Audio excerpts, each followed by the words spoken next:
সুপ্রিয় দর্শক, আসসালামু আলাইকুম। আপনাদের সবাইকে স্বাগত জানাচ্ছি এখনকার আলোচনায়। আপনাদের সঙ্গে আছি আমি সিরাজুল ইসলাম। দর্শক, বিশ্ব রাজনীতির দাবার ছকে কি নতুন চাল দিল চীন ও রাশিয়া?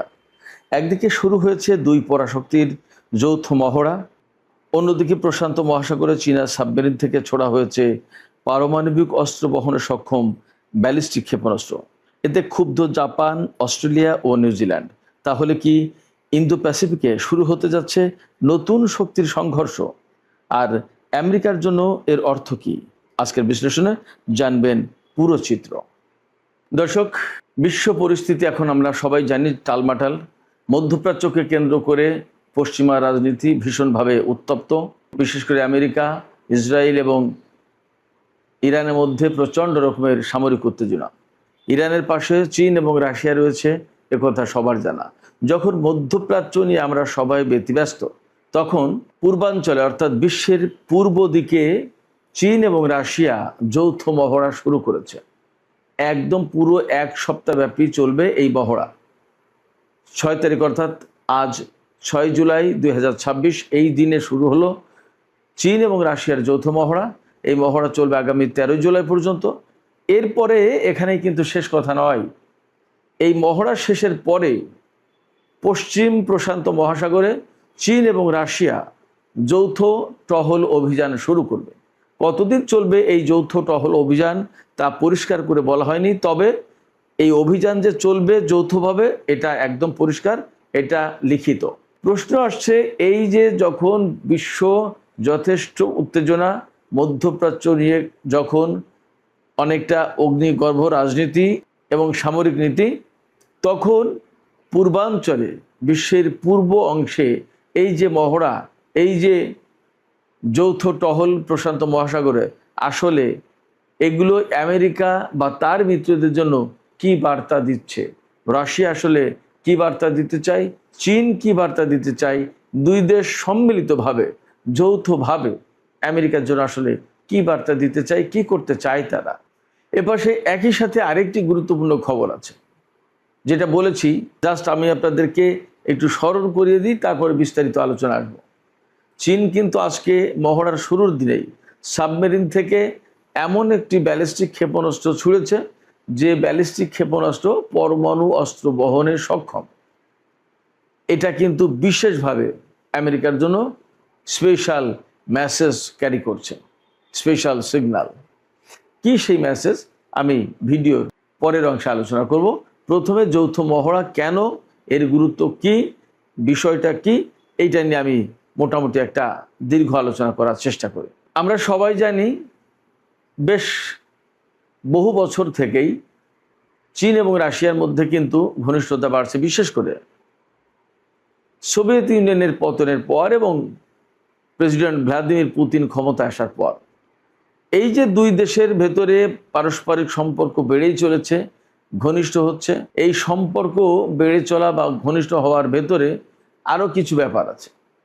এই যে সম্পর্ক ঘনিষ্ঠ হচ্ছে, তাতে চীনকে আমরা সবাই ব্যবসায়িক হিসেবে জানি, অর্থ ব্যবসা ছাড়া আর কিছু বোঝে না। কিন্তু প্রকৃতপক্ষে ভেতরে ভেতরে চীন কিন্তু তার সামরিক শক্তিকে অনেক বাড়িয়ে ফেলেছে, অনেক নতুন কিছু যুক্ত করেছে এবং বিশ্ব শক্তির বা বিশ্ব অঙ্গনে, বিশ্ব মঞ্চে আবির্ভূত হওয়ার জন্য যেরকম একটা বড় শক্তি হতে হয়, সেই শক্তি অর্জনের চেষ্টা কিন্তু করেছে। ওপাশে সোভিয়েত ইউনিয়নের পতনের পর আমেরিকার মোকাবেলায় রাশিয়াকে দাঁড়াতে হলে একটা শক্ত অর্থনৈতিক সাপোর্ট বা সমর্থন প্রয়োজন ছিল। এই জায়গায় কিন্তু চীন সেই সাপোর্টের কাজটুকু করে গেছে। যেমন চীনের প্রয়োজন সামরিক শক্তি, তেমনি রাশিয়ার প্রয়োজন অর্থনৈতিক শক্তি। এই দুই দেশের দুই প্রয়োজনের মিটমাট বা মীমাংসা করার চেষ্টায় দুই দেশ একে অপরের কাছে আরও বেশি ঘনিষ্ঠ হয়েছে, আরও বেশি তাদের ঘনিষ্ঠতা বাড়িয়ে চীন রাশিয়াকে তার পক্ষ থেকে যে সমস্ত সাপোর্ট দেওয়ার দরকার সেগুলো দিয়েছে, আর রাশিয়া চীনকে চীনের প্রয়োজন মতো সাপোর্ট দিয়েছে। এর সাথে কিন্তু যুক্ত ছিল ইরান, আরও কিছু দেশ আছে, বাট মোটা দাগে কিন্তু রাশিয়া, চীন, ইরান এই তিন দেশের আন্তঃসম্পর্কটা বিশেষভাবে গুরুত্বপূর্ণ, সামরিক, অর্থনৈতিক, রাজনৈতিক, কূটনৈতিক সব ক্ষেত্রে। রাশিয়া এবং চীন সম্পর্ক বাড়ানোর প্রেক্ষাপটে বিগত বেশ কয়েক বছর ধরে তারা বার্ষিক মহড়া চালাচ্ছে, যৌথ মহড়া। চীন এবং রাশিয়া শুধুমাত্র দুই দেশ মিলে। সেই মহড়া কখনো কখনো এই চীনের অঞ্চলে অর্থাৎ দক্ষিণ চীন সাগরের দিকে, প্রশান্ত মহাসাগরের দিকে, পশ্চিম প্রশান্ত মহাসাগরের দিকে হচ্ছে, আবার কখনো কখনো রাশিয়ার দিকে হচ্ছে। যাই হোক, এবারে যে মহড়া হচ্ছে এই মহড়া মূলত চীনের উপকূলীয় অঞ্চল বা চীনের পানিসীমা থেকে শুরু করে এই মহড়া শুরু হচ্ছে পশ্চিম মহাসাগরে। তার মানে এই যৌথ মহড়া পরিচালনার জন্য রাশিয়া তার নৌবাহিনীকে এখানে পাঠিয়েছে। কি কি পাঠিয়েছে রাশিয়া পাঠিয়েছে 5 থেকে 7টা নৌ ইউনিট, কয়েকটি frigate, corvette, diesel engine submarine এবং রেস্কিউ সাপোর্ট শিপ। এর পাশাপাশি রয়েছে সম্ভবত কিছু যুদ্ধ বিমান। আর চীন এই যৌথ মহড়ায় কি কি মোতায়েন করেছে সেটাও একটু জেনে নিই। চীন মোতায়েন করেছে 10টির মতো যুদ্ধ জাহাজ, 2 থেকে 3টি ডেস্ট্রয়ার, কয়েকটি ফ্রিগেট এবং করভেট, কয়েকটি সাপোর্ট এবং রেস্কিউ শিপ। এখন এই মহড়ার গুরুত্বটা কোথায়, মানে কেন এই মহড়া পরিচালনা করা হচ্ছে? আমরা সবাই জানি ভারত এবং প্রশান্ত মহাসাগরীয় এলাকায় আমেরিকা এবং তার মিত্রদের, বিশেষ করে ভারত, অস্ট্রেলিয়া, নিউজিল্যান্ড, জাপান, এই সমস্ত দেশের সামরিক উপস্থিতি ক্রমেই বেড়ে চলেছে। এইগুলোর জবাব হিসেবে মূলত রাশিয়া এবং চীন তারা এই মহড়ার আয়োজন করেছে। এছাড়া কিছুদিন আগে এপ্রিলের শেষ দিকে, মে মাসের প্রথম দিকে, এই সময় আমেরিকা, ফিলিপাইন, নিউজিল্যান্ড, অস্ট্রেলিয়া এবং জাপান এরা যৌথ মহড়া চালিয়েছে। এই মহড়ার একটা অঘোষিত জবাব হচ্ছে রাশিয়া এবং চীনের এই যৌথ মহড়া। যদিও রাশিয়া এবং চীন বলছে এই মহড়া মূলত কাউকে উদ্দেশ্য করে নয়। তাইওয়ান প্রশ্নে রাশিয়া এবং চীনের ঐক্যবদ্ধ অবস্থান প্রদর্শন করার একটা মেসেজ এই মহড়ার মধ্য দিয়ে দিতে চায়, সেটা দেয়া হচ্ছে। রাশিয়া এবং চীনের মধ্যে নো লিমিট পার্টনারশিপ এই একটা বক্তব্য আছে, অর্থাৎ দুই দেশের অংশীদারিত্ব কোনো ক্ষেত্রে সীমাবদ্ধ না। এই কথা একদম আক্ষরিকভাবে প্রমাণ করার জন্য এই যে যৌথ মহড়া শুরু করা হলো বা শুরু করা হচ্ছে বা চলছে, অর্থাৎ রাশিয়া এবং চীন তারা দেখাতে চায় এই যে অংশীদারিত্ব বা মিত্রতা, এটা শুধুমাত্র অর্থনৈতিক ক্ষেত্রে তা কিন্তু নয়, সব ক্ষেত্রে, সামরিক ক্ষেত্রেও।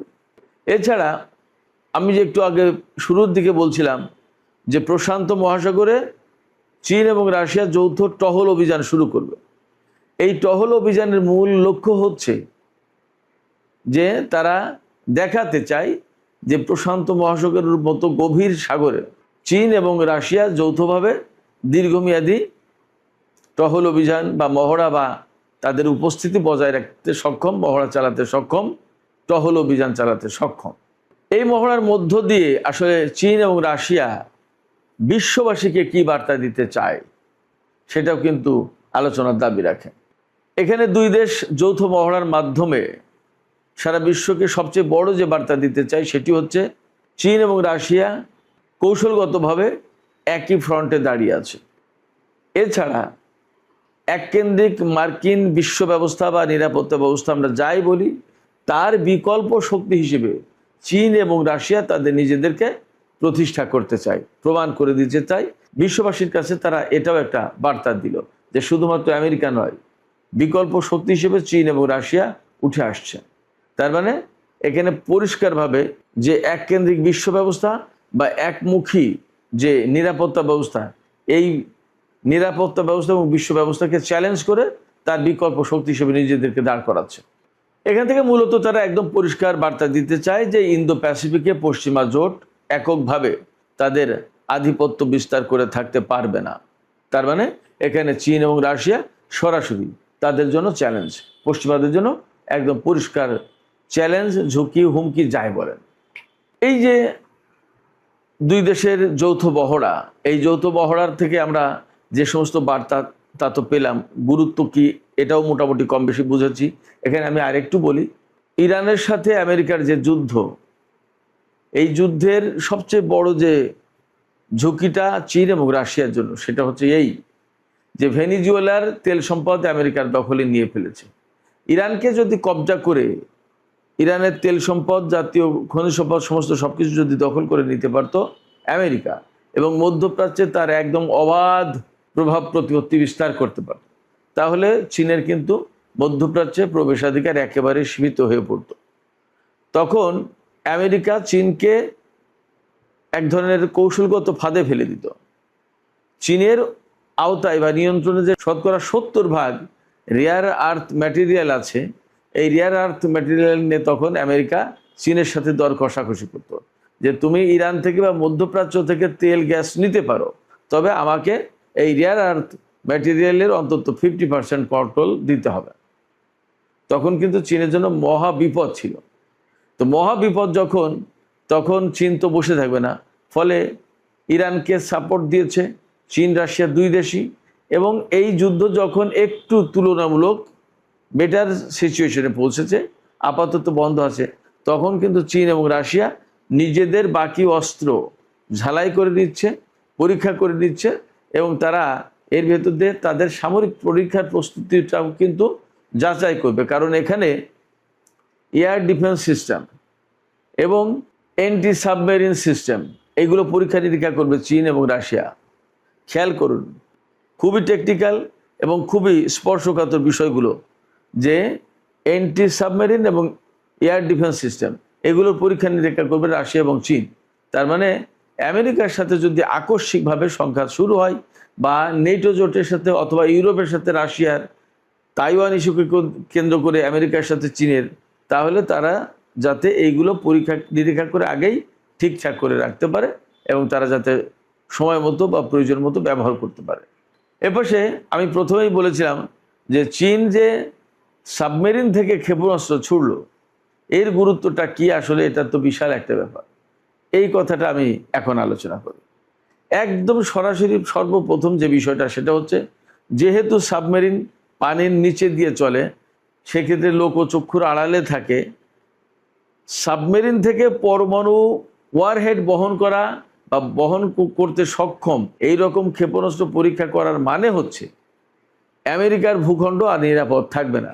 তার মানে হচ্ছে প্রশান্ত মহাসাগর দিয়ে হোক আর আটলান্টিক দিয়ে হোক, যেভাবে হোক, যেখান থেকে হোক, সাবমেরিন পানির নিচে দিয়ে গোপনে সংগোপনে আমেরিকার উপকূলীয় এলাকায় বা যেখান থেকে যে দূরত্ব থেকে এই ব্যালিস্টিক ক্ষেপণাস্ত্র বাড়লে আমেরিকার নিরাপত্তা বলয় ভেদ করতে পারে চীন, সেই রকম একটা দূরত্বে গিয়ে সাবমেরিন থেকে পরমাণু ওয়ারহেড বহনের সক্ষম ব্যালিস্টিক ক্ষেপণাস্ত্র যদি ছুঁড়ে মারে, তখন কিন্তু আমেরিকার যে ভূখণ্ডের যে নিরাপত্তা, এই নিরাপত্তা থাকবে না। আমেরিকা তো এখন বিশ্বের বিভিন্ন দেশে যেখানে তারা যুদ্ধ করতে চায়, সেখানে ঘাঁটি আছে, বা নিকটতম ঘাঁটি থেকে তারা সৈন্য, যুদ্ধ জাহাজ বা বিমান, ক্ষেপণাস্ত্র প্রতিরক্ষা ব্যবস্থা এই সমস্ত নিয়ে এসে যুদ্ধ করে, এবং বিমানবাহী রণতরী পাঠিয়ে আমেরিকার মূল ভূখণ্ডকে সবসময় নিরাপদ রেখে বিশ্বের বিভিন্ন দিকে দিকে জনপদে জনপদে তারা যুদ্ধ করে যায়। আমেরিকার মাটি এবং আমেরিকার জনগণ অক্ষত থাকে, কোনো ঝুট ঝামেলার ভেতরে পড়ে না। কিন্তু এই সাবমেরিন দিয়ে পরমাণু অস্ত্রের পরীক্ষা বা পরমাণু অস্ত্র বহনে সক্ষম ব্যালিস্টিক ক্ষেপণাস্ত্রের পরীক্ষা, এটা যখন সফল হচ্ছে, তখন কিন্তু চীন আলটিমেটলি, চীনের সাথে যদি আমেরিকার সংঘাত কখনো শুরু হয় বা সংঘর্ষ শুরু হয়, তখন চীন একদম সহজেই এই সাবমেরিন পাঠিয়ে পারমাণবিক ওয়ারহেড সম্বলিত ব্যালিস্টিক ক্ষেপণাস্ত্র ছুড়বে আমেরিকার মূল ভূখণ্ডে। তখন কিন্তু আমেরিকার মূল ভূখণ্ড মোটেই নিরাপদ থাকবে না। যদিও চীন তার ইন্টারকন্টিনেন্টাল ব্যালিস্টিক মিসাইল আছে এবং তার কাছে হাইপারসনিক ক্ষেপণাস্ত্র আছে, যেগুলো দিয়ে চীন থেকেই সরাসরি আমেরিকায় আঘাত আনতে পারবে, কিন্তু সেগুলো আকাশপথে হয়তো বাধাপ্রাপ্ত বা ইন্টারসেপ্টেড হতে পারে, কিন্তু সাবমেরিন থেকে যখন হামলাটা করবে তখন ব্যাপারটা সহজ হয়ে যাবে। এই জন্য সাবমেরিন থেকে যে পরমাণু ওয়ারহেড বহনের সক্ষম ব্যালিস্টিক ক্ষেপণাস্ত্রের পরীক্ষা চালিয়েছে আজকে চীন, সেটি একটা নতুন অধ্যায় যোগ হলো চীনের সামরিক নীতিতে, এবং এটা আমেরিকার জন্য একটা বড় টেনশনের কারণ হলো।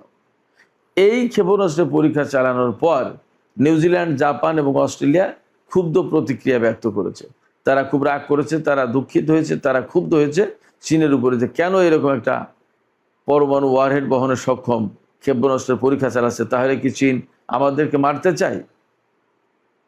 চীন আসলে কাউকেই মারতে চায় না, কিন্তু চীনকে যদি কেউ পায়ে পাড়া দিয়ে শত্রুতা করতে আসে চীনের সাথে, তাহলে চীন তাকে শিক্ষা দিয়ে দেবে। এটা হচ্ছে চীনের সামরিক নীতি। ফলে যদি আমেরিকা বা তার মিত্ররা যে কোনো দেশ যদি চীনের জন্য অহেতুক ঝামেলা সৃষ্টি করে, চীনকে যদি সামরিকভাবে আঘাত করে, তাহলে চীনও পাল্টা ব্যবস্থা নেবে। এই হলো খুব সহজ কথা। আমি প্রথমে প্রশ্ন রেখেছিলাম, তাহলে কি ইন্দো প্যাসিফিকে নতুন শক্তির আবির্ভাব ঘটতে যাচ্ছে বা নতুন শক্তির সংঘর্ষ হতে যাচ্ছে? না, এখনই আমেরিকার সাথে রাশিয়া এবং চীন যৌথভাবে যুদ্ধ শুরু করে দিচ্ছে, ব্যাপারটা এমন নয়। তারা যুদ্ধে লিপ্ত হয়ে যাচ্ছে, ব্যাপারটা এমন নয়। বরং ব্যাপারটা এই যে যদি কেউ তাদের সাথে শত্রুতা করতে আসে, যদি কেউ তাদের উপর হামলা চালায়, তাহলে তারা যাতে সমন্বিতভাবে যৌথভাবে ঐক্যবদ্ধভাবে জবাব দিতে পারে, তার একটা প্রস্তুতি। এবং এখানে যদিও সরাসরি সংঘাতের প্রশ্ন নেই, তবে আমেরিকার বিরুদ্ধে চীন এবং রাশিয়া যে সংঘাতের প্রস্তুতি রাখছে, এ কথা তো পরিষ্কার। এবং এই যে চীন এবং রাশিয়ার যৌথ পহড়া, যৌথ প্রস্তুতি, যৌথ টহল যাই বলি, এই সমস্ত সব কিছুর মূল লক্ষ্য কিন্তু আমেরিকা, তাতে কোনো সন্দেহ নেই। যদিও রাশিয়া এবং চীন তারা বলছে আমাদের এইরকম সুনির্দিষ্ট কোনো দেশকে টার্গেট করে এই মহড়া চালাচ্ছি না, বা আমাদের এই মহড়া নয়, কিন্তু বাস্তবতা হচ্ছে চীন এবং রাশিয়ার মূল প্রতিদ্বন্দ্বী কে, এটা আমরা সবাই জানি। চীন এবং রাশিয়ার মূল প্রতিদ্বন্দ্বী হচ্ছে নেটো বাহিনী এবং আমেরিকা। অতএব তাদের যত যা প্রস্তুতি, সমস্ত সব কিছু যে আমেরিকাকে লক্ষ্য করে বা নেটো বাহিনীকে লক্ষ্য করে, তাতে কোনো সন্দেহ নেই। এখানে আঞ্চলিক দেশ হিসেবে যদি নেটো জোটে যোগ দিয়ে নিউজিল্যান্ড, অস্ট্রেলিয়া বা জাপান তারা যদি কিছু করতে চায়, বা আমেরিকার সাথে কোনো নতুন জোট করে তারা যদি চীনের বিরুদ্ধে কিছু করতে চায়, তাহলে তাদের জবাব দেওয়ার জন্য চীন রাশিয়ার মৈত্রী বা অটুট বন্ধন কাজে লাগবে। তো সুপ্রিয় দর্শক, একদম আলোচনার শেষ পর্যায়ে যে কথা বলতে চাই সেটি হচ্ছে, চীন এবং রাশিয়ার যে যুদ্ধ মহড়া, এটা কিন্তু কোনো যুদ্ধের ঘোষণা নয়, কিন্তু নতুন ঠান্ডা সামরিক প্রতিযোগিতার সুস্পষ্ট শুরু, এ কথাও অস্বীকার করার উপায় নেই। সুপ্রিয় দর্শক, এখনকার আলোচনা এখানে শেষ করতে চাই। যাবার আগে আমি আপনাদের কাছেই প্রশ্ন করি, আপনারা কিভাবে দেখছেন চীন এবং রাশিয়ার এই যৌথ মহড়াকে? এই মহড়া কি আপনারা মনে করছেন আমেরিকাকে সরাসরি চ্যালেঞ্জ করার জন্য, নাকি নিজেরা নিজেদের ভেতরকার অস্ত্র প্রশিক্ষণ, এই সমস্ত শুধুমাত্র নামকস্ত এগুলো করার জন্য? আপনাদের মতামত জানিয়ে কমেন্টে লিখুন। আর ভিডিও ভালো লাগলে লাইক, কমেন্ট, শেয়ার করবেন প্লিজ, এবং চ্যানেলটি সাবস্ক্রাইব করে টক উইথ সিরাজের সাথেই থাকুন। দর্শক, আপনাদের সবাইকে অনেক অনেক ধন্যবাদ।